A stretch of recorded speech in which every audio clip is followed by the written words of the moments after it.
This is your host, Brian and Jeff. On tonight, we got episode 147, our favorite teams edition. What's going on, Jeff? What's going on? It's been a while. It has been a while. Good to see you back, buddy. We talked about it on Tuesday. Craig drives around the band equipment for his son's school, so he won't be on Friday nights until high school football is over. So we'll miss him here on Fridays. But it is good to have you back, Jeff. We have decided for those new viewers out there that are watching to go over our favorite. We got our favorite sports teams and kind of why we're fans of those. Maybe throw out some of our favorite players as well. Then we got the headlines of the week, which include we got a big injury, the Dallas Cowboys. We have a sex scandal again in the NFL. We have a fight that broke out, and we've got plenty more right after this.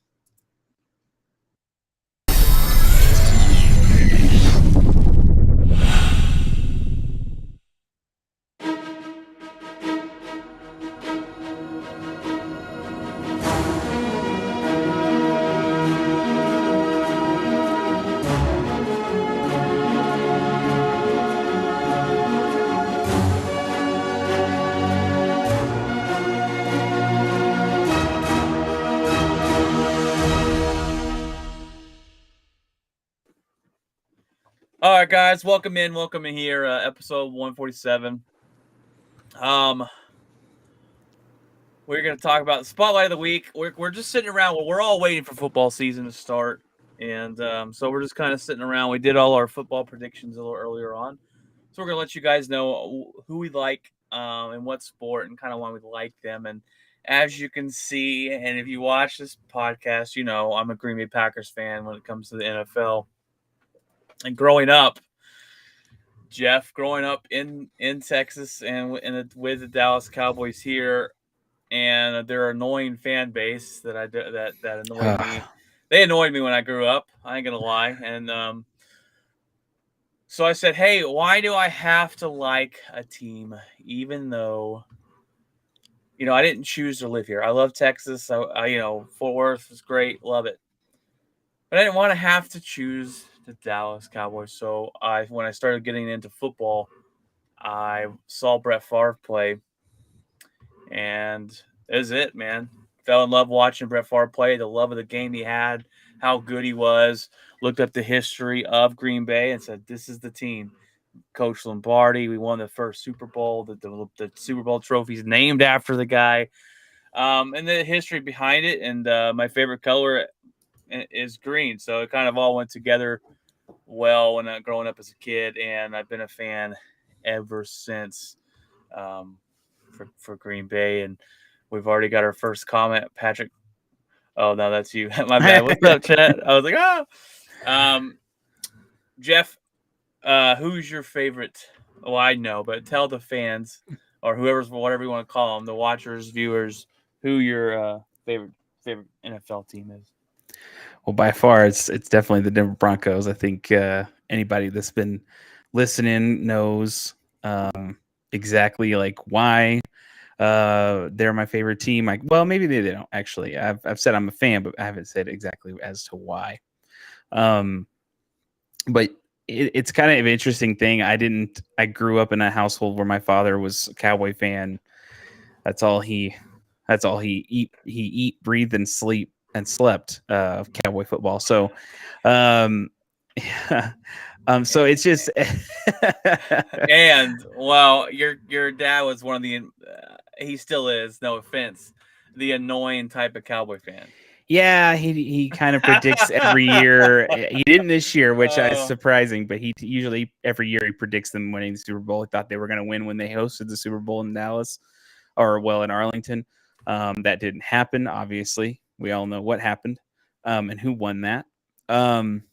But growing up in that household, yeah, it was kind of interesting because I didn't necessarily understand the game. I was still pretty young.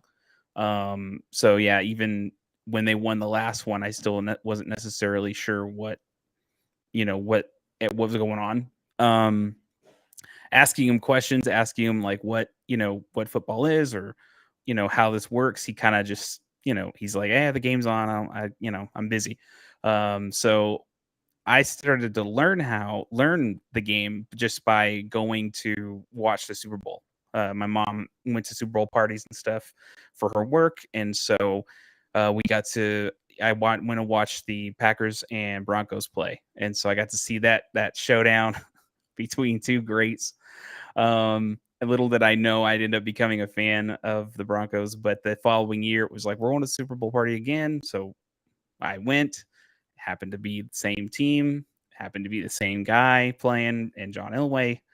And I just, at that point, I said, you know what, this is the team. Like, this is, I don't know why. It's something about him. It's something about the team, the colors, the way that they presented themselves. It was the team to root for. So after that, I started playing some Madden games and getting more familiar with the rules and kind of taught myself through that. Even though the recent entries in Madden have been absolutely garbage. But yeah, that was kind of what started my interest in Denver Broncos, and it kind of just grew from there. Obviously frustrated my father. There is a very famous picture of me wearing Cowboy stuff, where I think my dad bought this helmet and this jersey and whatever just to kind of appease him, I guess. I didn't really want to wear it, and so I did. And there's a photograph of one picture of that that I have, unfortunately. You're muted. It's great when I had my first daughter, and we let Cole and Rachel watch her. They took a picture of her in a Cowboy onesie, and I was like, "No, sir, that's not going to happen." And just because of my fandom and watching Green Bay, my daughter, my oldest daughter Darla, is a Packers fan. She loves Green Bay. She doesn't really watch the football with me yet, but she'll wear Packer shirts to school, and she'll just walk around the house and when football season's on and just say, "I hate the Cowboys. I'm a Packers fan." Yeah, that's my girl. Yeah, starting them early. Oh, well, So I just want to have a quick question. I'm going to ask Patrick something. Patrick, are you a Cowboy fan? I can tell you the answer to that. Yes, he's a Cowboys fan. Okay. So why, Patrick works. If Patrick can write it in the chat, why, when did he become a Cowboys fan? And was that something that he just from family, or you just kind of fell into being a fan because of everybody around you, and then that's kind of how that started, or you just became a fan? He's not asking if you're going. Patrick says yes, we are going to Super Bowl. He didn't ask that. We know that's the that answer may be delayed. That may be delayed for most Cowboy fans. A lot of people select their team because they live here and because they live somewhere, and that's one thing. That's one thing I did with the Texas Rangers going into baseball. We'll see if Patrick answers that question, but my growing up, my favorite baseball player of all time is Ken Griffey Jr. I loved Ken Griffey, man. He had the smoothest swing there was. He played with swag. He had the hat backward, um, and he was just a beast. And I hate that his career was cut short because of injuries, but I became a Ranger fan, though, because I live here. I went to a bunch of Ranger fans. My grandpa was a Ranger fan. We always would talk Rangers growing up, and I've been to hundreds of Ranger games. So having my grandpa really invested in it, and my grandma, and growing up around it in baseball, that's kind of who I've kind of fell with. And my dad would get free tickets to Ranger games.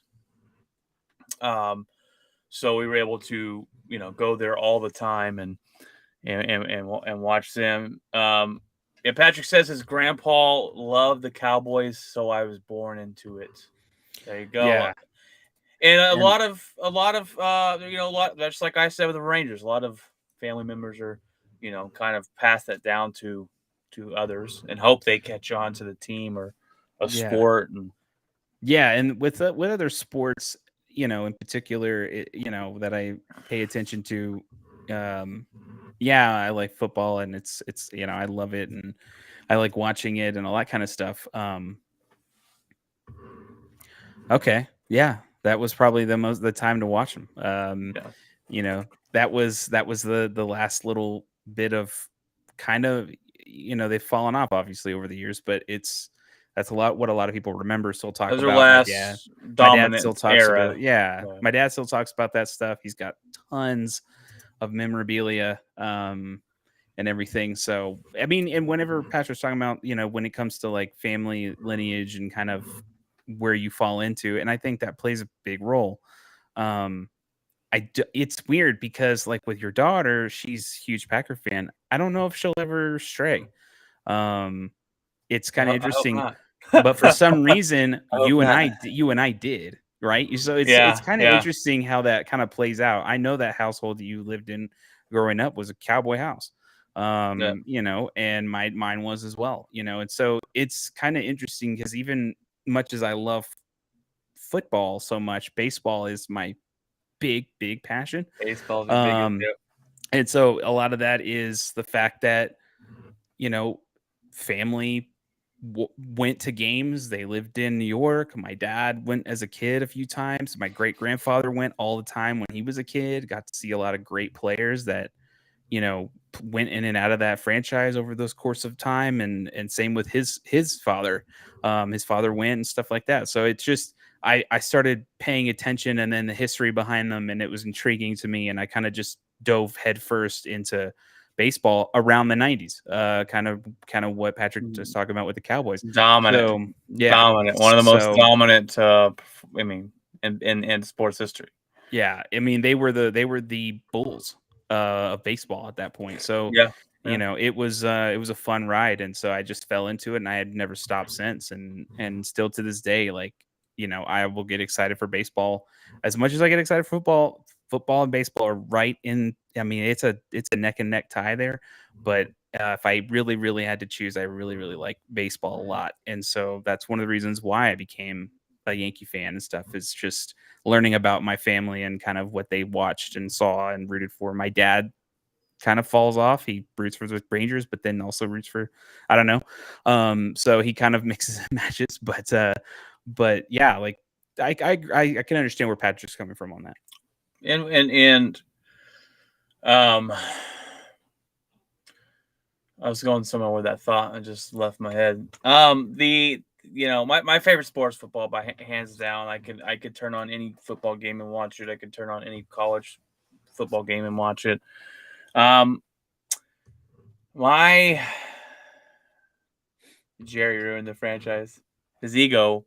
He tries to sell you a bunch of crap every year, and for some reason, a lot of Cowboy fans still buy it. They're loyal, I guess. They got that loyalty because they still go all the time. They said, I saw something earlier that said Cowboys tickets are in high demand. They're gonna be hard to find this season. So That's kind of interesting. I mean, and I agree with Patrick on that. And again, no matter what, you'll be a fan, and I get that. And you don't want to be one of those fans that are like, you know what, I'm out, because I don't like that they aren't doing well, or they or haven't had as much success as they maybe should have, or whatever. But the one thing that I think I would like to see Cowboy fans do is I would like to see them, because he's talking about Jerry, and I'm just bringing this up because he's talking about Jerry. But because he brought that up, I'd like to see them maybe boo him when they show him on the screen in his little sweet box. yeah. You see it in. Well, I mean, I say that because as a baseball fan, the Yankee fans did it to Hal Steinbrenner and also Brian Cashman. They booed them when they were this couple weeks ago, and Paul O'Neill was being inducted. They're retiring his number, which is awesome. He was a great player, and Who? they booed Paul O'Neill. Paul O'Neill. I don't Paul remember. O'Neill. I don't remember Paul now. That's But why I was like, wait, who? In Paul the '90s or O'Neill. what? Before? Yeah, 90s. Paul O'Neill, and that was around. That was the he did a lot of color commentary for Yes Network. So, but anyway, so he's is a legend, especially towards the beginning of the core four or whatever, kind of before it really took off. So '96, that's kind of where Paul O'Neill was in his heyday. So, but he was awesome, and they booed. But when they showed Hal Steinbrenner and Brian Cashman, the general manager, they booed them. All the fans booed. And it's because they just didn't agree with the direction that the team was in right now at that moment. They were falling apart. They were losing a bunch of games. Brian Cashman made some questionable, maybe some mistakes on the free agency. Some people thought they were good, but they just haven't panned out yet. So, of course, they're bad. So it's just kind of interesting, but I'd love to see other sports teams do the same kind of thing. Just to kind of, maybe you should show. Maybe you should show your frustration by, maybe not showing it up as often, or maybe whenever they show somebody and maybe they show Jerry doing something, boo him. Like if you don't like what he's doing, try it. I agree, but the Yankee fan base, and it goes kind of along with the Philadelphia fan base, are a league of their own on. They don't care who you are, and they don't really care. But a lot of other fan bases, especially here in Texas, we don't. It's not something that they're ever going to do. It would be an interesting thing because it would really show. I think sometimes Jerry may not know how frustrated the fans get because they still show up to the games and they don't say a whole lot. Yeah. But if you go behind the curtain, right, and you take a look at some of the people when they lose these games on YouTube, on Twitter, whatever, it is frustration. It's Jerry sees he's worth the Cowboys' net worth is $8 billion, and that's all he needs. Right. And that's all he needs. He'll come out and sell your positivity and sell you a poopy flavored lollipop, but it's still the Dallas Cowboys. Yeah. So I was just going a little bit of a talk because of the Jerry. Bringing up Jerry Jones. And we got some more Cowboy talk in a little bit here, Austin or Patrick, when we get to the headlines. But now going to basketball here, Jeff, and this is an interesting one for me. Because I grew up a Kobe Bryant fan. My favorite basketball player of all time, legend, one of the best to ever do it, and Shaq. And that dominant duo to me is the most dominant duo in the NBA history. I've never seen more of that's when I started watching basketball, when Kobe got in the league, and I've never seen a more dominant duo than those two. And his passion for the game, the way he played it, the mama mentality of I'm going to run you over no matter who you are, and I'm not going to stop. Shaquille O'Neal's dominance and the teams they had made me a Lakers fan. And that's kind of where I went with a lot of my fandoms. It was I liked one player like Brett Favre. Looked up the history of the team and is like, man, this is great. I'm going to stick with them. And now with the Lakers, I stuck with them for a long time. And this is where it gets a little iffy. People might not agree with this, but we got LeBron James, and I can't stand LeBron James. I have my reasons. I'm not going to get all into that. That's something you can ask me off of the podcast about. You could email me about it, guys, if you want to know. But I can't stand the guy. Literally cannot stand LeBron James. So I said, I don't want to root for the Lakers no more. And my buddy Ryan really kind of was like, come on over to the Mavericks. He's been trying to get me to come be a Cowboys fan, but I'm not switching football teams ever. It's my favorite sport. And basketball, that I know for a fact you will never switch. Never. My basketball is my third favorite sport.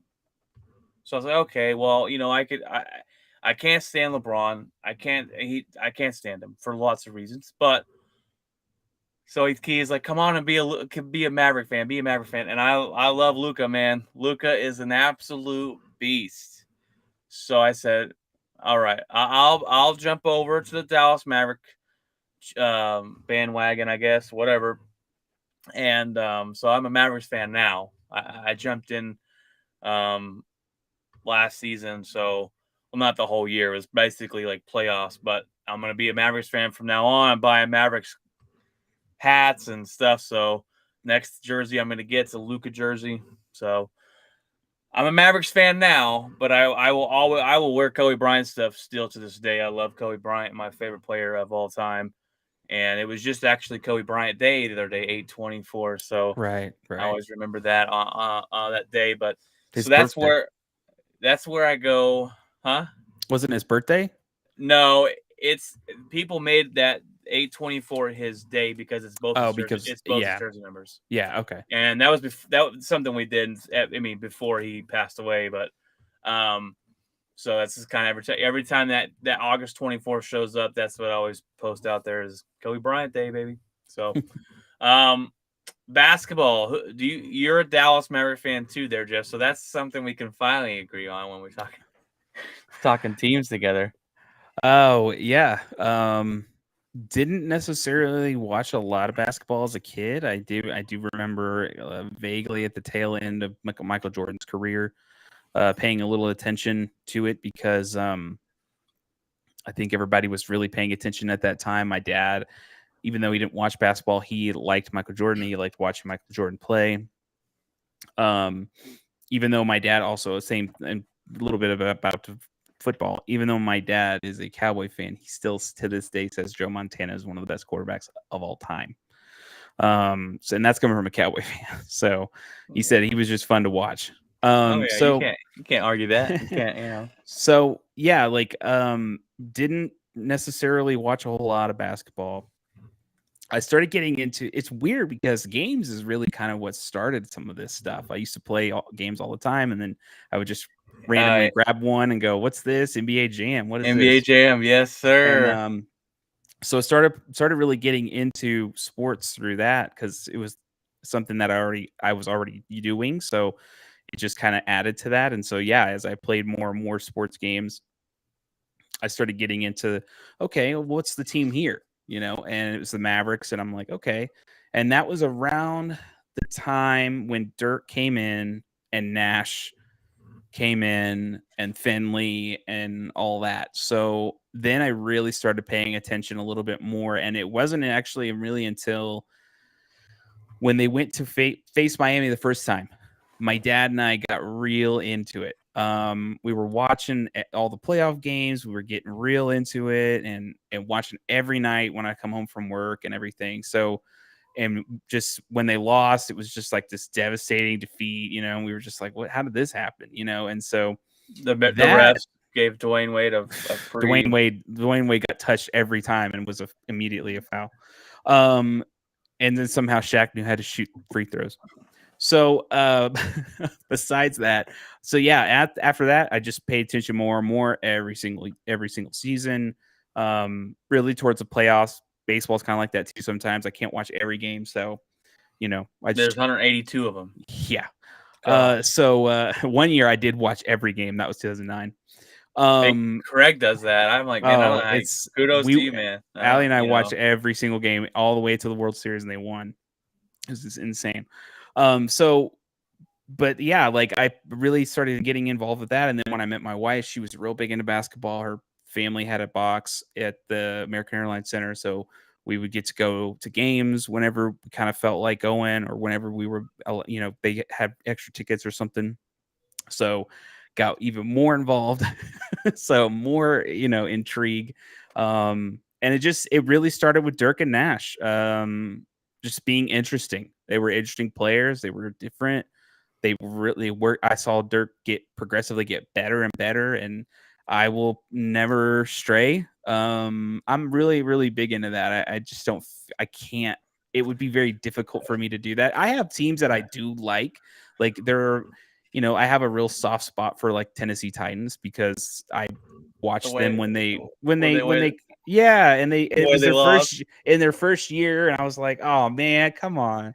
See, so that's kind of interesting, but like with basketball, every now and then, like last season when the playoffs were out, I was kind of like, okay, if the Mavericks don't go, which they probably won't, I'm gonna go for hopefully it's gonna be a team that hasn't gone or hasn't won in a while or whatever. and that's kind of what I was kind of rooting for a little bit of Boston, rooting for just like the underdog kind of teams and stuff that nobody was talking about. So, that's kind of interesting. I'll kind of wax and wane with that kind of thing sometimes, but first and foremost, though, if it's the Mavericks, I'm going with the Mavericks every time, no matter who's playing them. So, Yeah, yeah, it was very difficult and felt weird when I switched, and I bought a Dallas Mavericks hat. And I'm like, I bet it is. oh, blue and yellow, or blue and white, and I'm A just like, little bit of silver, this I sure, think. yeah, it feels a little weird. So I'm still getting used to it. But like I I said, bet it is weird. it totally is, and I usually don't agree with it. But my buddy goes, it's not bandwagon if it's your hometown team. He's like, I won't. He goes, I'm not stopping until I get you a Cowboys fan. I said that you're gonna That die. you're You're gonna never. die That's. unsatisfied because that's never gonna I'm happen. sorry. I'm sorry. That will never happen. Like, Never happen. Brian has always been a Packer fan. Even when we first met, he was a Packer fan. Like, I remember it was all about Brett Favre and all this. Anytime we played Madden, he played Packers. Like, there's no, There's you no, know, no. and the thing is like sometimes me and my wife will play NBA Jam. And every now and then I'm like, I want to play with somebody a team that I would never play with. Some random, just whatever. And even I'll make it even better. I'll get like the worst players. Um, so just if Brian has ever even toyed with the idea of playing with another NFL team, even if it's like on a game or something, usually he's just trying it out to see who's on there and how they play or something. But Brian's always been a Packer fan. That's never going anywhere. No, definitely not. It's funny because when Brett Favre went to Minnesota, everyone's like, "Are you a Minnesota fan?" I'm like, "No, I'm a Green Bay fan, and if they're out and Brett Favre's still in, then I'm going to root for Brett Favre to win, and that's how that rolls." Um, other than my team, I do like certain players I'll root for. I really love Joe Burrow. I was rooting for them to win the championship last year. You got certain different players like that, or I'm in the NBA. I like Joker from the Denver and Dame Time out in Portland, and you got other guys that you kind of hope win one if your team doesn't. I think that's pretty normal.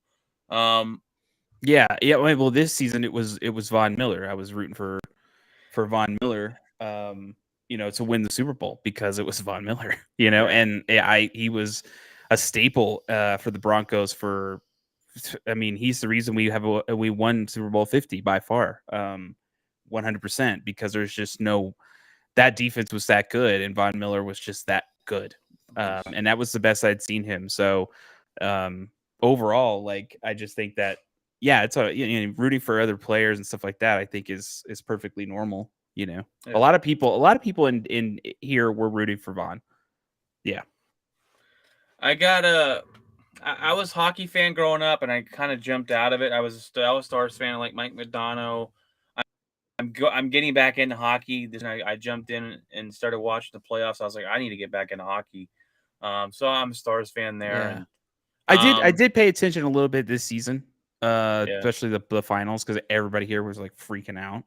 Oh yeah, And in Denver. Yeah, and it's a weird thing for me. When it comes to hockey, it's not one of my top sports. I do like playing hockey games; those are fun. But it's definitely one where I probably wish I was a little more involved, maybe, and maybe knew a little more about it. And even like more about like the rules and stuff like that too. I'm learning it too, man. Craig is a hockey expert. So yeah, I've been listening. I give him his own little segment there. He goes and talks about hockey, but yeah, like I was I guess a Stars fan for a year, maybe, or part of a season. Whenever they won, I remember everybody kind of watching it, and I was in New Mexico with Brett family Hull at put the it time. in the net and double Right, and overtime. so It's I 2 in the became morning here, and we're it was so trying to late. stay awake as a little I kids fell to watch it. asleep. I fell asleep. That game was still on, and someone woke me. I think someone woke me up, and they were like, "It's still on." And I looked up, and I'm like, "What?" And then right when I woke up, about 5 minutes later, they hit the shot and got it and won. I was like, "What the?"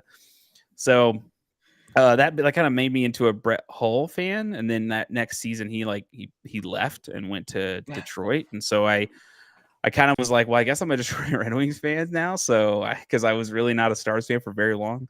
So I kind of just stayed with that. I watched them win a couple of championships, so it was kind of exciting. But it's the one sport where I kind of can go either or. I could see me being an Avs fan or whatever, but who knows? Hockey's it didn't matter to me. It's just Yeah, it's so I don't interesting. know half the players and stuff, Yeah, but in college, when it comes to college, I follow TCU, and BYU, but I'm not like hardcore with it. I just turn on Saturday night and watch the best matchup on football, yeah. and it's usually what I do. But all right, guys. Well, that was our spotlight of the week, our kind of our favorite sports teams and why we're fans of them. And we're gonna go ahead and jump on into the headlines of the week right after this.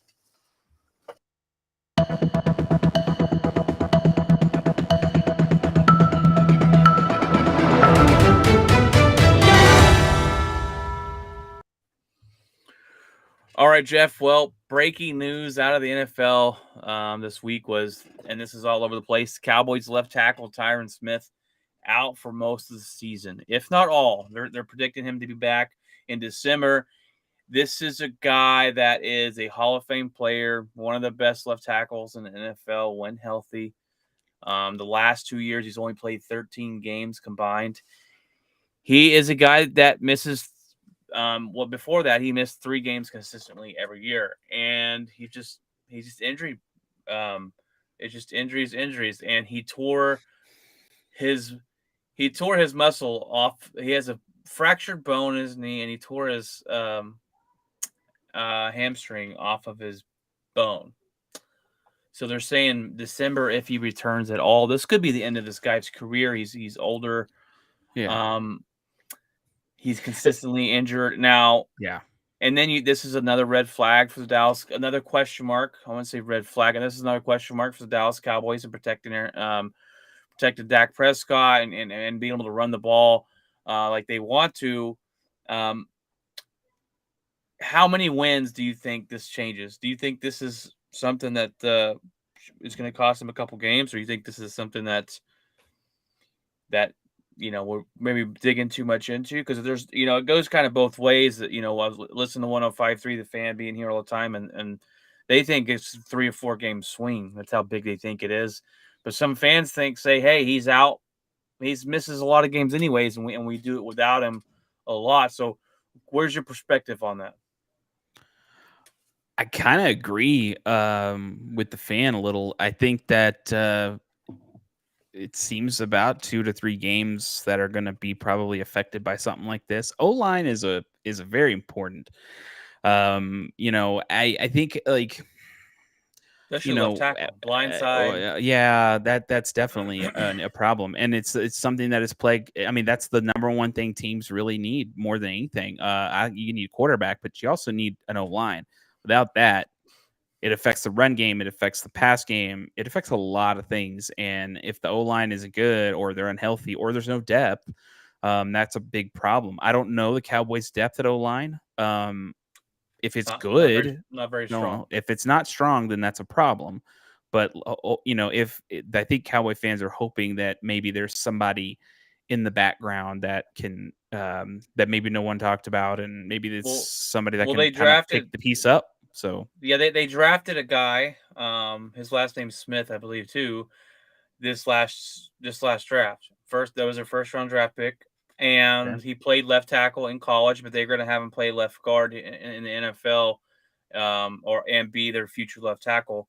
The only problem with that is he's not ready to start. He couldn't beat the backup left guard for the position. So you can't. I don't think they can throw him in at left tackle right away and expect him to be good this year.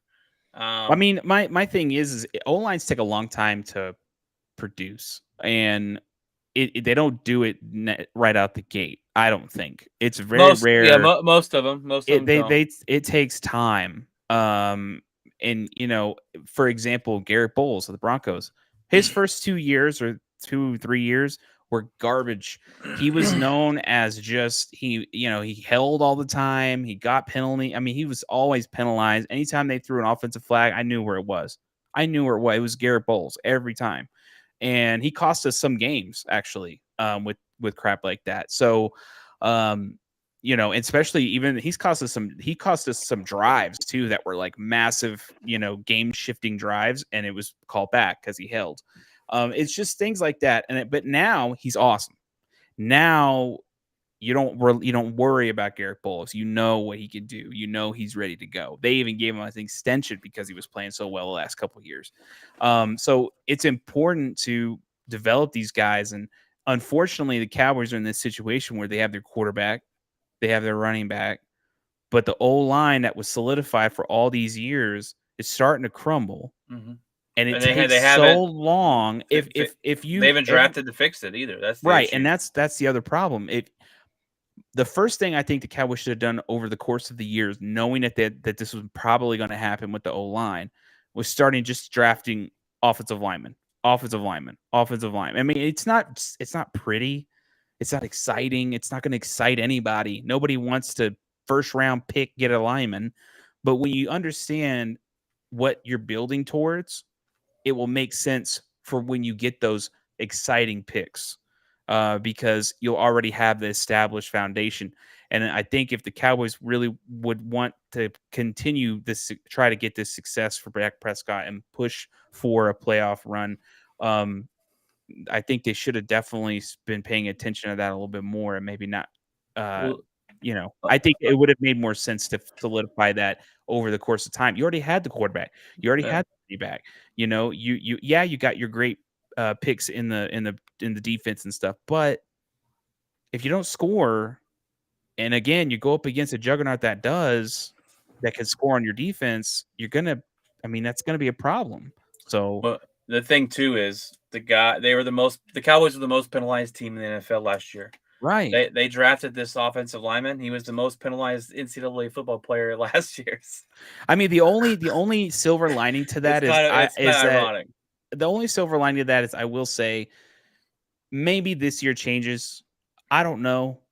I mean, I know the game that they played against Denver, that was the most penalized in a preseason game.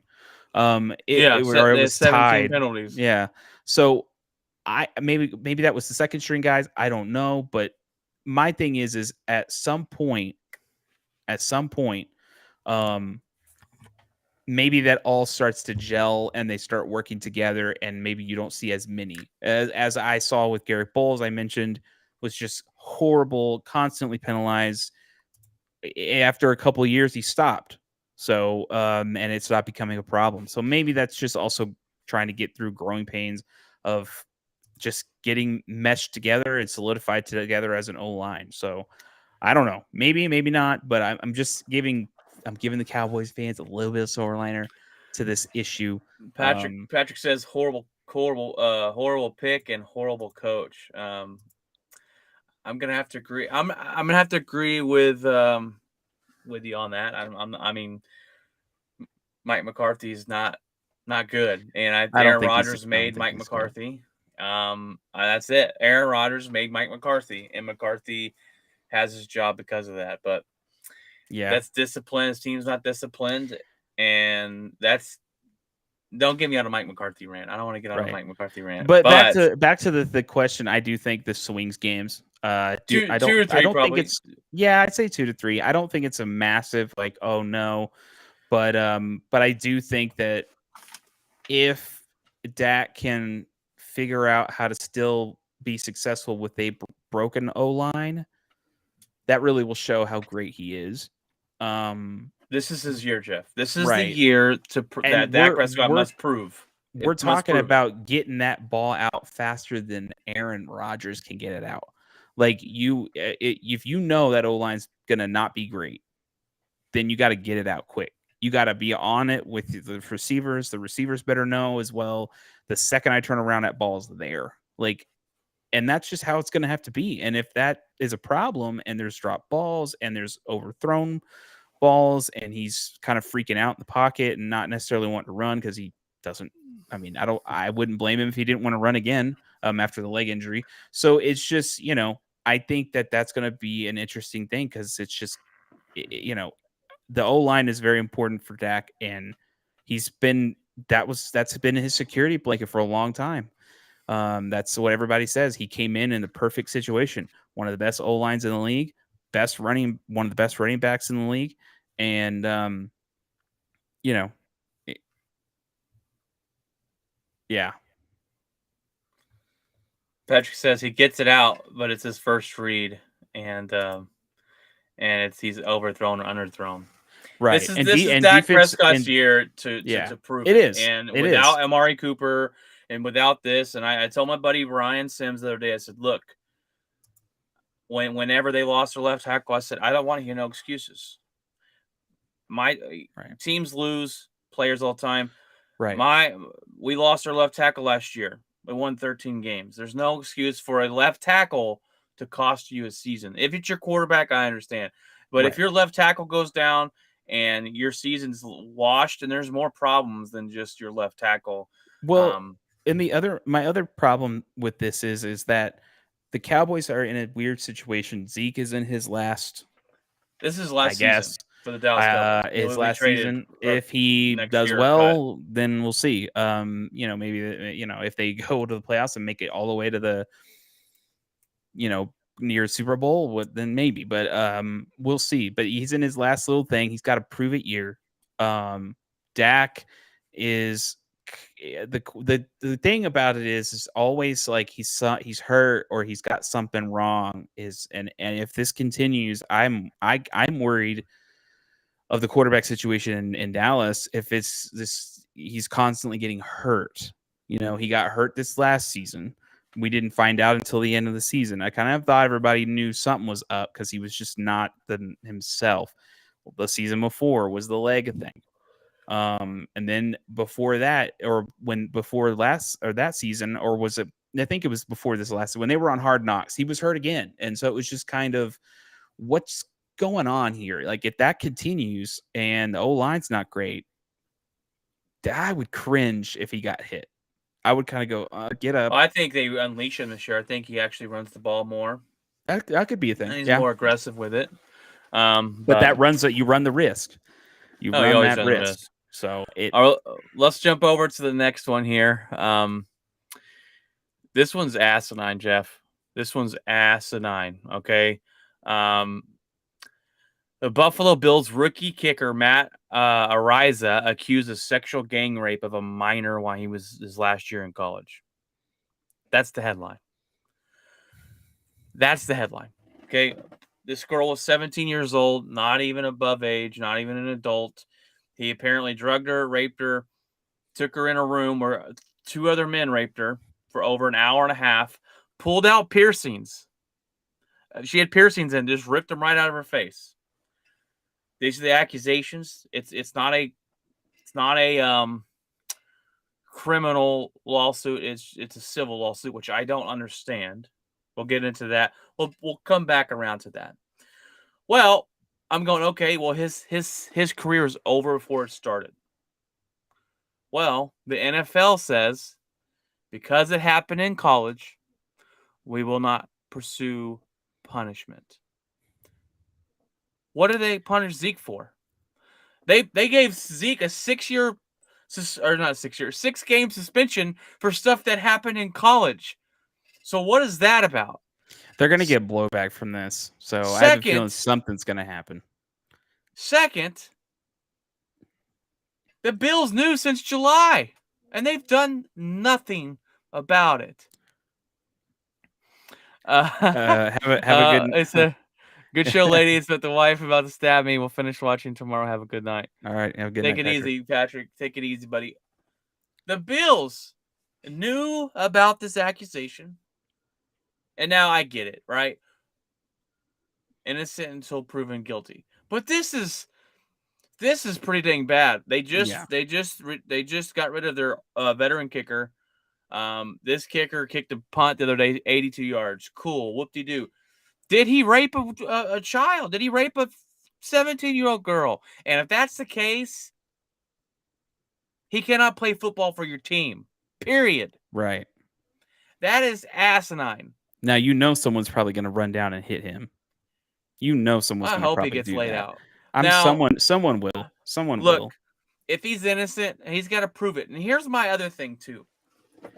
When we talk about this is a conversation I had with a buddy, and he said, "Why is this just now coming out? If this happened his senior season of college or however his last season of college, why is this just now coming out?" And I said, "That's a good question." I said, "Look, that this happens to women a lot, unfortunately, and I have never been put in that position. I don't know what goes through their head. Some women wait for years until they come out with it." Well, it turns out, Jeff, she went to the cops the very next day. They could have got the rape kit. They could have seen these the just the Pearsons. She was bleeding apparently from the. Why aren't these guys? Why there's two other men accused of this too? Why is this not? Why are they not in jail? I don't understand how this keeps happening, and you got people getting away with it. Why is this not a criminal lawsuit? The other issue also is what's going on in college. I mean, like, these people are in college doing this stuff. Athletes. NCAA should be behind this as well and saying, what's going on here? Because you're supposed to be, I mean, yeah, you're supposed to protect the players, but you're also supposed to protect other people from the players as well, students themselves. Anybody that walks in that door, period, athlete or not, you're supposed to protect. Right.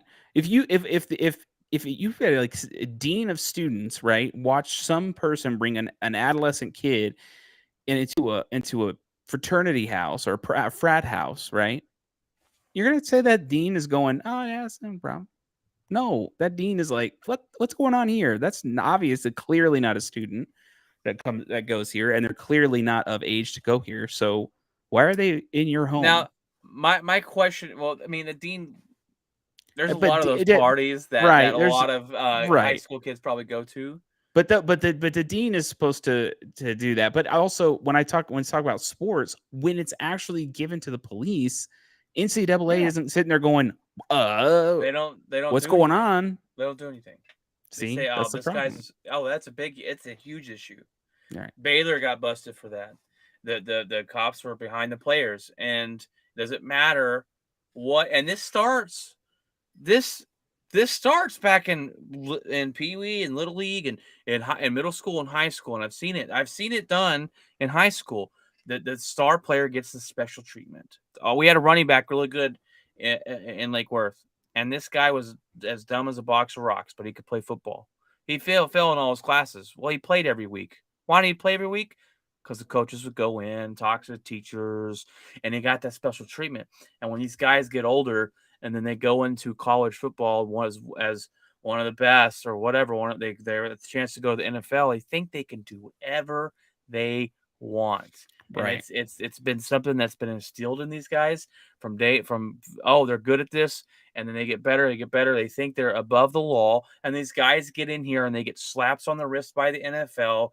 Deshaun Watson gets 11 games for the sexual assault with him, and for 24 cases against him. There's got to be a stop to this. I don't understand it, and I'm not. And look, you can sit here and tell me innocent until proven guilty. I get it. I understand it.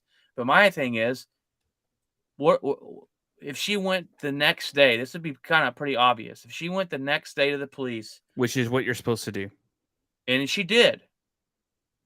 Now, I can understand for women that wait years and years because you can't physically, it's hard to, he said, she said. Right. But when you go the next day and you can't be taken seriously as a woman, I got major issues. I got 4 girls, Jeff. What about, I would lose my mind. There'd be some killing going on. I would be going to prison. Here's this guy that did this to my daughter, and a year later is going to be an NFL kicker for the Buffalo Bills. It's a shame on the NFL for not pursuing punishment. It's a daggum shame for the NCAA, and I can't root for the Bills anymore. This is ridiculous. It's ridiculous. I think the blowback, they'll get some definite blowback on this, and hopefully something is done. Unfortunately, the second he's out, I'm sure somebody's going to be like, "Oh, well, we need a punter that's, I guess, decent and good." Like, And that's what we so talked about. Deshaun Watson comes back and wins 4 games in a row. All is forgiven. All is yeah, forgiven. Winning erases a lot of stuff, and that's sad and right. I just mean, ridiculous. and I remember even back in the day, whenever Michael Vick, when all that stuff was going on, he was killing dogs, drowning them, and he was like, "What?" And there were people in his home doing that, and they were having dog fights and all kinds of crazy stuff, and he got railroaded for a long time. He didn't start for a long time. Like he got, That's you know, because not only in the NFL, obviously he got punishment, but people did not like Michael Vick after that for a very long time. they still don't. You know why, Yeah. Jeff? Here's the sad reality of the world we live in. Because people care more about dogs than they do humans. Yeah. Yeah. And that's a fact. Yeah. And I always say it, if the world cared about other humans like they do animals, the world would be a way better place. Right. That's just a fact. Well, let's hope the Fact NFL of life. actually gets their act together with this and does something. And I don't know if they will, but let's hope so. And I think there needs to be an investigation into NCAA if they're allowing stuff like this to continue, because it's bleeding and There it's needs to bleeding. be They're allowing it to bleed in the NFL, and that's the problem too. Investigation to that police force. Right. That's another thing. Yeah, some bribery going on there, probably. Could be. And this is not even this isn't like an Alabama or a Clemson or Ohio State. This is South Dakota or something. I'm like, what is? Yeah.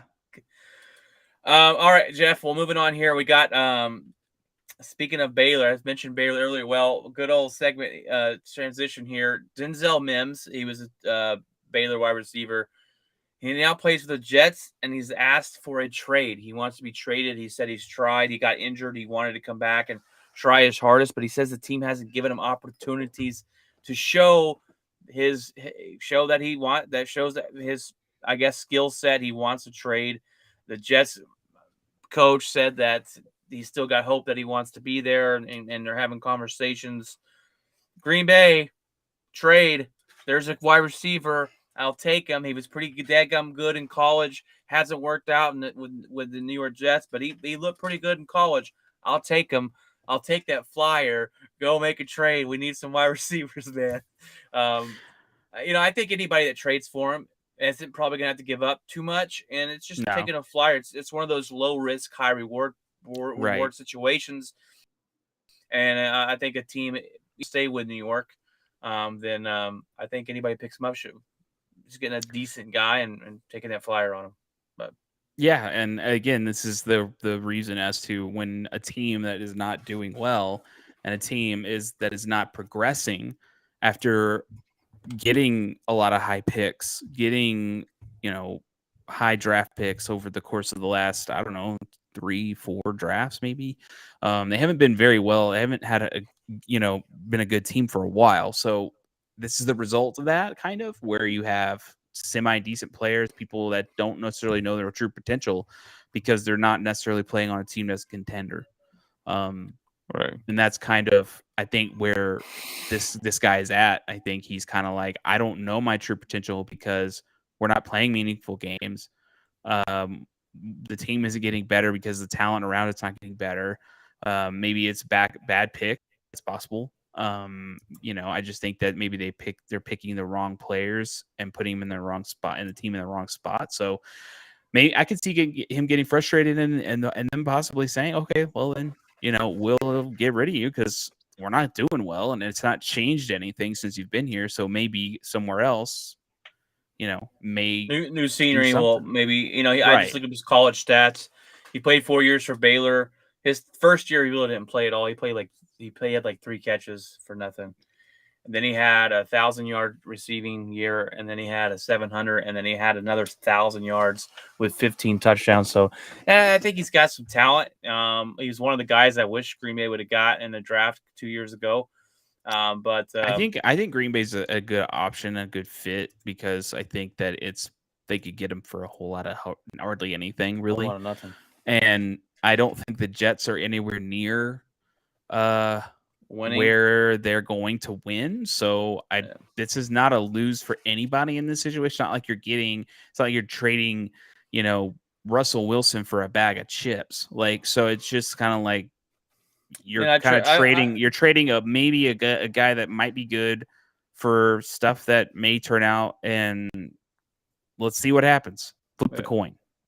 Yeah, it's really a coin flip. And I would give if I had to give a draft pick of a 4 or 5. Yeah. I think 4. He's a second round draft pick 2 years ago. So we'll see. We'll see what happens. Ultimately he probably stays there, but he said he wants out, so we'll see. Did you see the brawl the Rams and the Bengals had? I heard of it. I didn't Oh see my it. gosh. Aaron Darnold went insane over there. He's smashing people with helmets. It reminded us of Myles Garrett versus Pittsburgh. Might as well do it now. You can't get in trouble for it. The NFL said there's no punishment, and there's not. There should be. This is absolutely insane. You got a guy over here swinging basically a weapon. That helmet in the hands of Aaron Donald is basically a baseball bat. I mean, he's just that could do some damage. Okay, I think he should be punished. Maybe if not, I'm not talking about maybe games. He didn't hurt nobody. I guess no one walked away with injuries. Give him a fine or something. I think he deserves that. Be like, hey guys, we know we're practicing together. You can't go out there and grab your helmet and start swinging it at people. How dumb and dangerous that is. There's a lot of brawls that happen in joint practices. Broncos and the Cowboys, same thing. There was a brawl, multiple. So it's no just brawl when Zeke Elliott got lit up by Chubb, but I was like, wait a minute, are they supposed to be hitting people that hard? And Zeke goes, oh, dang. But it's just, I don't know. It's a kind of a weird thing, and I didn't even know that until the brawl that happened. I was listening to a Bronco show, and they were like, "Yeah, you can't get fined, so you might as well take your aggression out now." And I'm like, "What?" You got the Super Bowl rematch. It was Bengals and the Rams, and probably someone how he got that ring, something to rub it in. But I just think they should be able to be fined for swinging weapons on the field. Is a little dangerous, in my opinion, especially in the hands of a beast known as Aaron Donald. Or just put a ring out there, put gloves on, and have him go.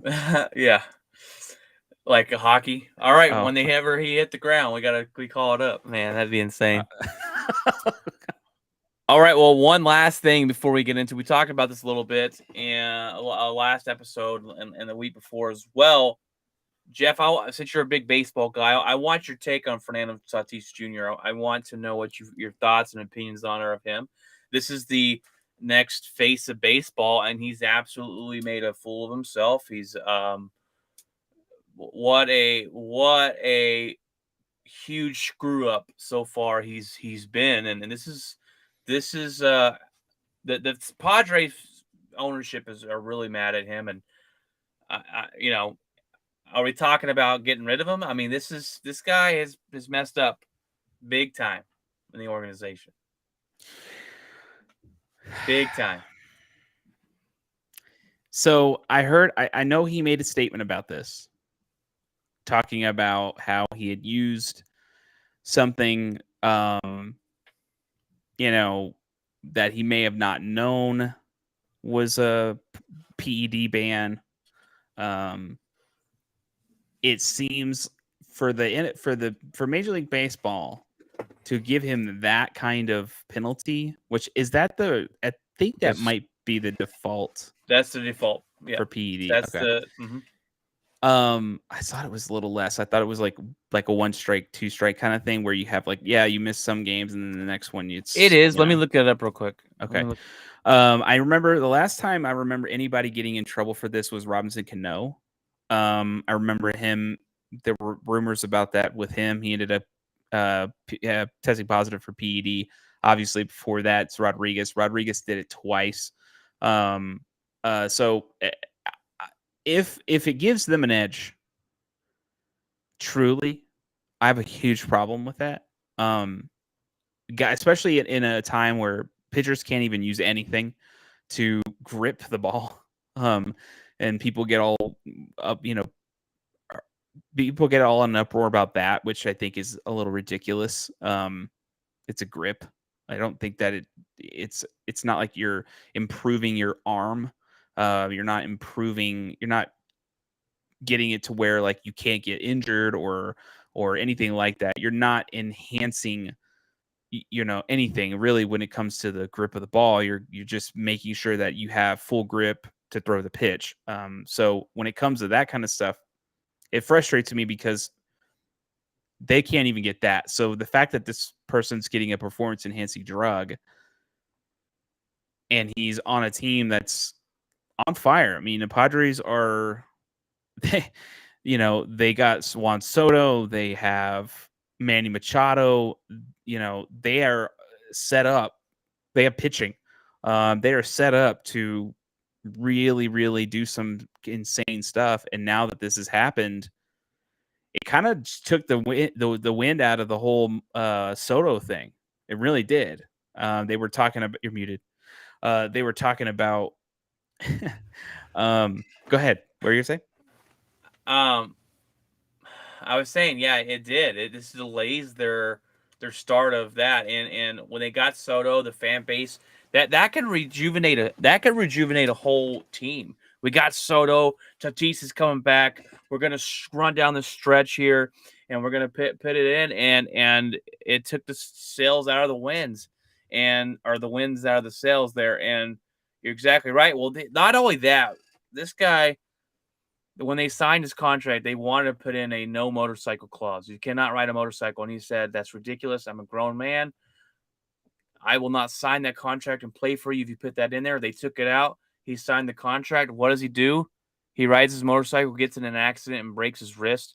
He goes and has surgery for that, misses a lot of last year. And then he comes back, or he missed a lot of this season. And then he was trying to, the rumor was that he was trying to come back sooner because of the Soto trade. He wanted to come back and join the team sooner. That's why he used an illegal substance, got caught with it.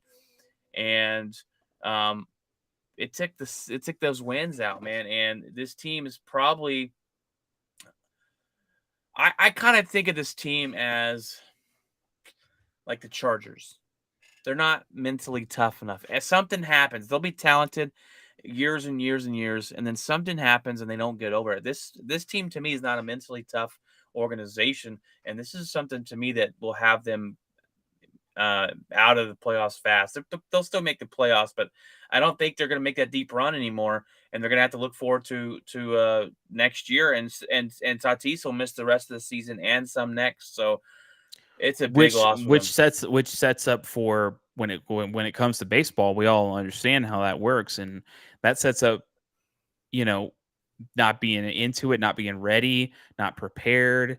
You're going to be off. There's going to be rust that you got to shake off. Baseball's a weird sport like that.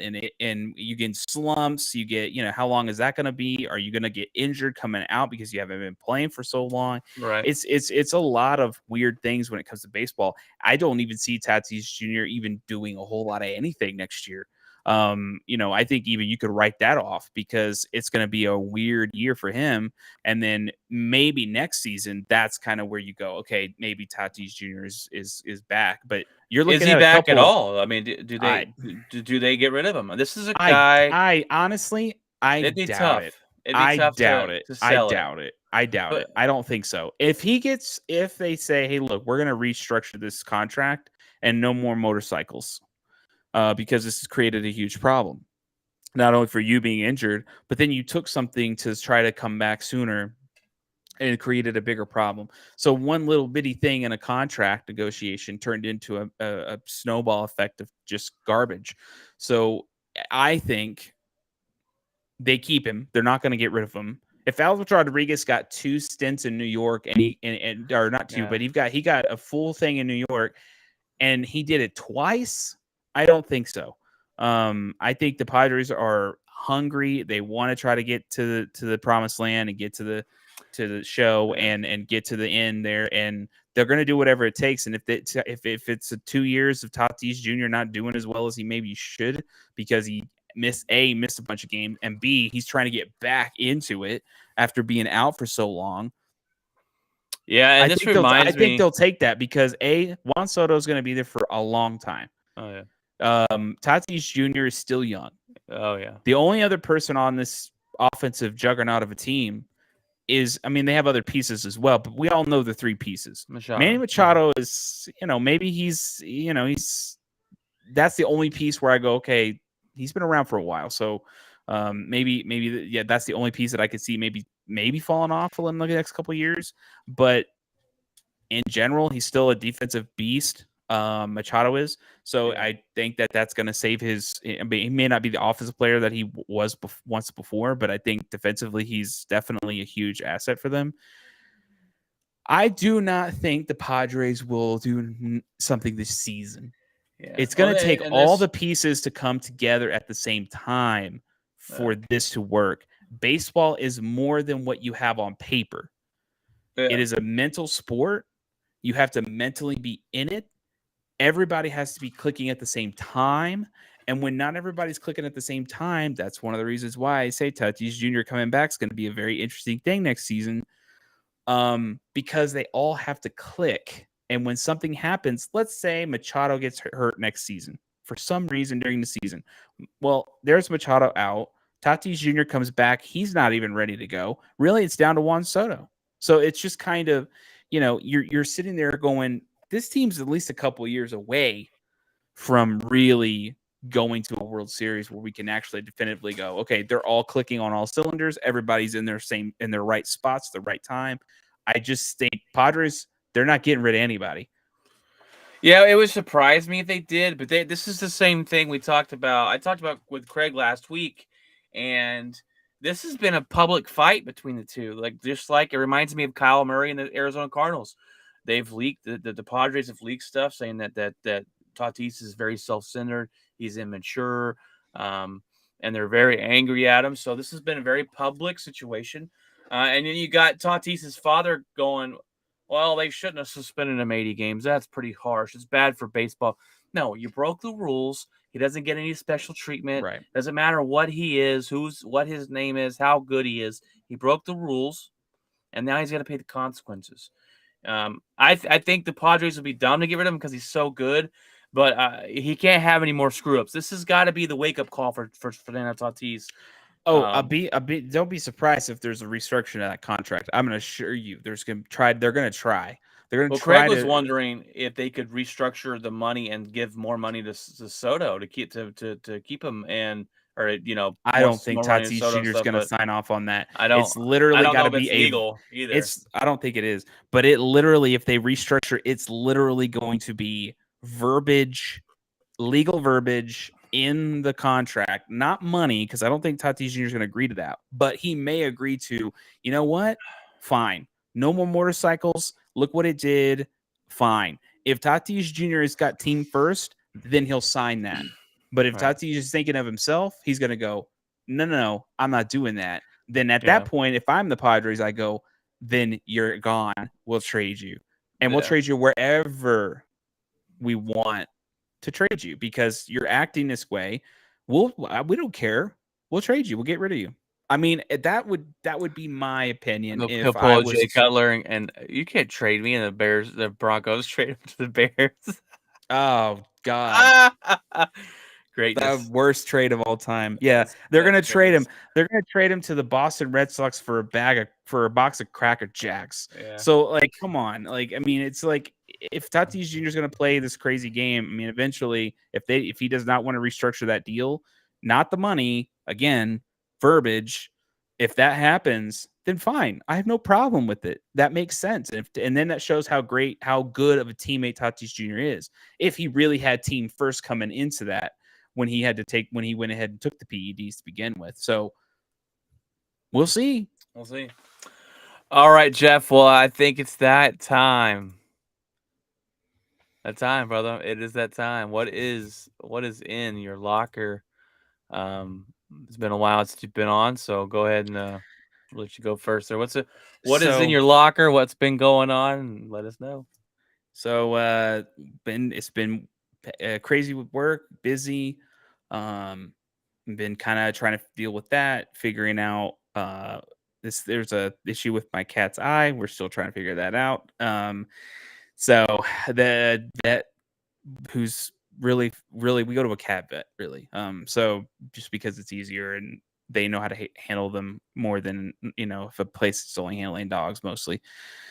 So the vet she's been a vet for about 30 years. She thinks she's the owner of the place. She said she's seen this a million times and it takes a long time, but you just have to kind of weather the storm and keep doing the drops and everything else. So we also have him like on an anxiety med to kind of calm him down. He's a little high anxiety kind of cat. But yeah, we've been dealing with that. Kind of looking forward to the 3-day weekend next week because need an extra day. Work's been busy and busy and busy. So got a lot of stuff done this week though for work. So that was good. It got caught up a little bit than normal. So outside of that, work has a fantasy football thing that I got kind of thrown into. So kind of see how that goes and pans out. Yeah, outside of that, I watched Game of Thrones, episode 1 of the new season. It's amazing. Kind of insane. It's already started. Kind of just, if anybody's seen it at this point, I think a lot of people have. It's like 20 million people, I think, were watching it that night. So it's kind of crazy. Lord of the Rings starts next week, I think, on the 2nd. So I'm going to definitely watch that.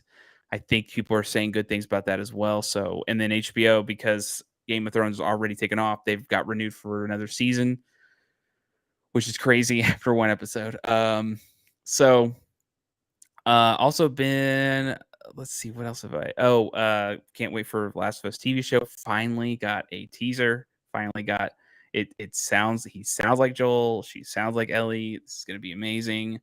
It's HBO's, and I think it's gonna be HBO's next hit show. And if that happens, that's just awesome because it's well deserved. Played a little bit of Roller Drome last weekend. There's like a trial out. I think it's like 30 minutes. It's kind of short, but it's a really cool game. I think it's on sale still till the 30th for like $19.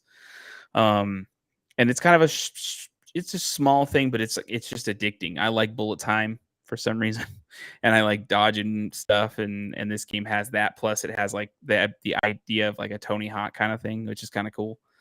So you're doing tricks and you're dodging missiles and shooting in bullet time. It's pretty amazing. But I played that.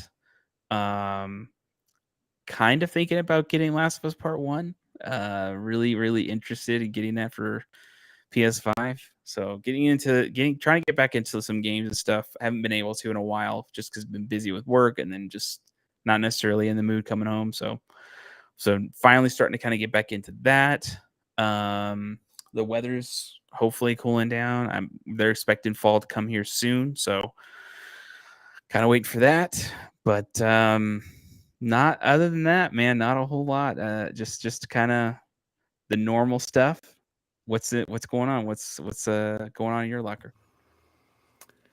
All right, man. Well, it has it's been an interesting last couple weeks here. We didn't get rain for over 66 days in the DFW area, and then it decided to give us everything that we missed in one day. We had 14 inches in Dallas. We had about 10 to 12, 8 to 10 to 12 in some areas of Fort Worth. Caused me to break down my truck on Monday. I broke down 3 times this week. It's been one of those weeks. But outside of work, I watched the Manti Te'o story. If you don't remember, guys, a lot of people probably, if you youngsters out there don't even know who Manti Te'o is, but it's about the whole Manti Te'o fake girlfriend catfishing hoax. So I watched that. It's pretty interesting. You figure out kind of who was behind it because I never knew right when that happened what was going on. It's pretty interesting watch. So go watch that. I've been playing a lot of Call of Duty, getting ready for the new one to come out. So that's coming out, I think, in October at the end of this year sometime. So I'm looking forward to that. I'm getting back into it and Some days I do really good, and some days I don't. It just depends on the mood, I guess. But um, I haven't even seen the original Game of Thrones, so I'm not even watching the new Dragon or whatever it is. I have no clue about Game of Thrones. I'm out of the loop, but I am looking forward to the Lord of the Rings show on September 2nd. That's coming out. It's gonna be great, and of course, you talked about it already, The Last of Us. For me and you are stoked for that. If you have not played those games, the PlayStation, it is a must play. Go play those. I downloaded Stray. That's an interesting game. It's a little weird, but it's pretty interesting. You play as a little cat, running around and this robot world. It's interesting, but let's see. Not much more has gone on really. I'm trying to think. We got I need to go ahead and jump back on, Jeff. I need to ask you, are you going to be in the Survivor League this year that I did last year? I don't know. You don't know? Maybe. Okay. Maybe. I just need to know before the season starts.